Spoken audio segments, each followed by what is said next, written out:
I like the Hero Mavrick 440. I also dislike it. This is a motorcycle with enormous potential, some of which is realized and some of which I hope will be realized. I know it will be confusing if you're deciding should you buy one or not. This bike is like an exam. There are a lot of questions, and it does have some of the answers, not all of them. Confusion is not a good thing. Today, the 400s, for most of them, it's pretty easy to decide whether you want one or not. The Hero will pit your heart against your head, and it'll do it so often, you might even decide, I'll just focus my attention elsewhere and buy something else. There's definitely high points here. You will like this engine. It's smooth, it's torquey, and it has a distinct character. You'll also like the suspension. It's smooth, it's comfortable, and it has a distinct character too. But what is this design? Is this a premium product? For every answer the Maverick gives you, it asks a question back. Let's break this down.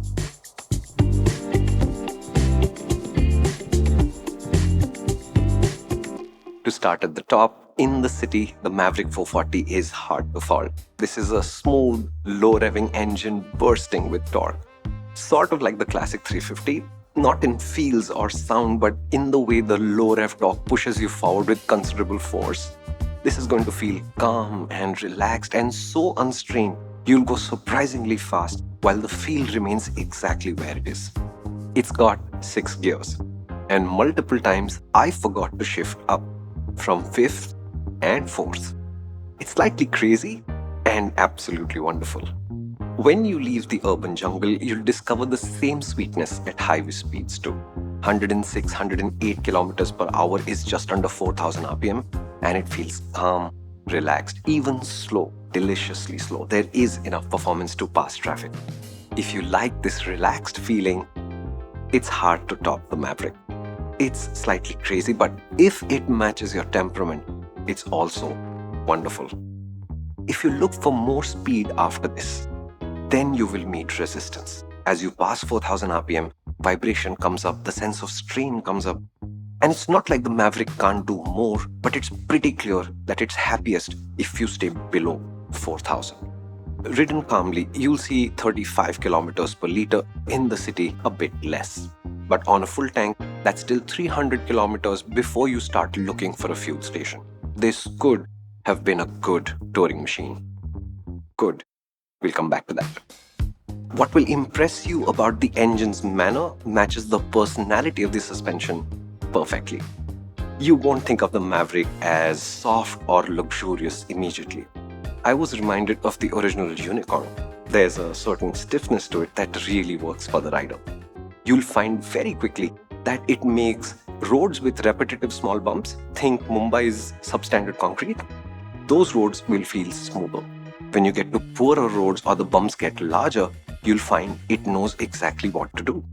What I enjoyed was that the Maverick suspension transfers feedback smoothly. You are isolated from the violence of the contact patches, but the reports of the war down below, they come through unfiltered. And if anything, that may be out of character for the Maverick. You see, if this bike was a lot softer and that took some of this feedback away, I don't think you'd think less of this Hero. But I think it's clever because I continue to feel plugged in on this Maverick. There is also room for improvement. This suspension doesn't have the delicate precision of the Speed 400. Neither is it able to iron out roads as brutally as the classic 350 does with its weight. And still, I think this is one of the best suspension setups in the non-sporty 400 class. What will get in the way for comfort? Strangely enough, for a bit, the handlebar, but for touring, definitely the seat. The seat is wide, spacious, and soft. The first two, big up. The last one, it's a downer. My commute is 27 kilometers one way, and towards the end of this ride, I'd be sinking well into the seat and the aches and pains would just about be starting. And the shape of the seat, the dish, it makes my tailbone wag in anger. For longer commutes and touring, I would have preferred a flatter, firmer seat. The handlebar is also kind of strange because it's unusually wide. It is good to use and comfortable, but the first few days, you're going to knock the bar ends against things in tight traffic till you get used to the width, and you will get used to it. But in contrast to the calm this and sweet that, what is a surprise is the handling. This motorcycle is a portly 191 kilos, and still it's responsive in the corners and it feels light on its feet. The smaller wheels versus the X440, the compact wheelbase, it makes this motorcycle respond to your inputs well. It is grippy and it is confident, and you will be surprised at how agile it feels, although it is not definitely super sharp. It always hides its weight from you in a way that makes this an excellent package. One challenge with the Mavrick 440 will be how will you live with it? First, the service network is crowded and we know you're going to get frustrated by it. Hero is building a premium dealership network to deal with this. That's going to take time. Second, reliability for new bikes is hard to establish, but Hero's premium bikes anyway don't do too well on this front, and quality levels definitely need to improve too. Combine the two together today and for the next few years, this is not the easiest bike to live with. Thankfully, service and warranty pictures are clear. Service: after the first year's over, you'll service this motorcycle once a year, 10,000 kilometers apart. And Hero's website has a slightly confusing, ultimately helpful cost estimator that says you'll pay about 4,000 rupees per service, which is on the expensive side. But the warranty is unquestionably excellent.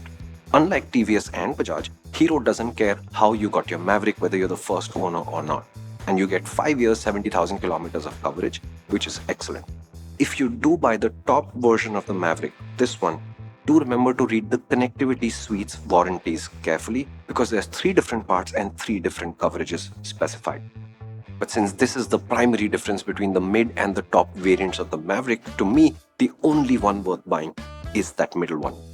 As lovely as the Mavrick can be to ride, I think the biggest problem Hero's created for itself is desirability. A 400cc motorcycle by definition is a premium acquisition. People should want to look at it.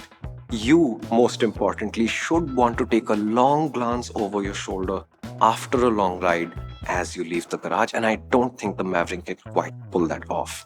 To me, the trouble starts with the colors. Hero's decided that the top models, like this one, can be matte black or gloss. But even the Deerwell comes in colors now. And thankfully, the middle model, the one that we recommend, that does actually have nice colors. And then comes the design itself. The Maverick is more confusing than trying to play solitaire with Uno cards. Beyond which, I just have questions. Is this a modern motorcycle or a retro, or is it sporty? Why is the headlight so small? Why is the side panel so big? Why is the tail so simple versus the rest of the motorcycle? Why is the crowded LCD instrument cluster so small that when I look down, I think I'm taking a drone shot? Why? The Maverick mumbles the answers. More frustratingly, I think the bones of a good-looking, proportionate motorcycle are actually in here. You know what they say about six-packs? We all have them. But to show the six-pack, you have to eat less and work more. And I'd like the Hero design team to do that. Use fewer design elements, make each one work harder. And the bottom half of this motorcycle, it does not help at all. This is the most unsightly engine in the entire 400cc class. Oil cooler stuck out on one side, pre-cat stuck out on the other, large shrouds on both calling attention to it, exhaust pipes snaking all over the place, the finish on the end can, the wiring. This is a messy motorcycle. It's a messy looking motorcycle because there's too many design elements, there's a lack of finish, and there's too many genres jammed together in here. Desire is the key to bringing people to showrooms, and I think that's where the Maverick story really goes off the rails. But when I ride it, I don't think of it as a hot mess. I think of silvernite. Do you know what silvernite is? It's a mineral. It's an ore containing gold and silver. Refined silvernite, 1/3 usually, is pure gold. If you take a test ride on a Maverick 440, I'm convinced you will think that Hero has built a motorcycle that deserves space in your garage. It does hold its own against its sister, the Harley-Davidson X440. It does present a unique and persuasive counterpoint to motorcycles like the Royal Enfield Classic 350 or the Triumph Speed 400, and at a stretch, the Bajaj Pulsar NS 400Z. What the Maverick needs is for Hero to refine the heck out of it. You see, when you refine silverite, you get pure gold, but until you do that, it's just a shiny rock.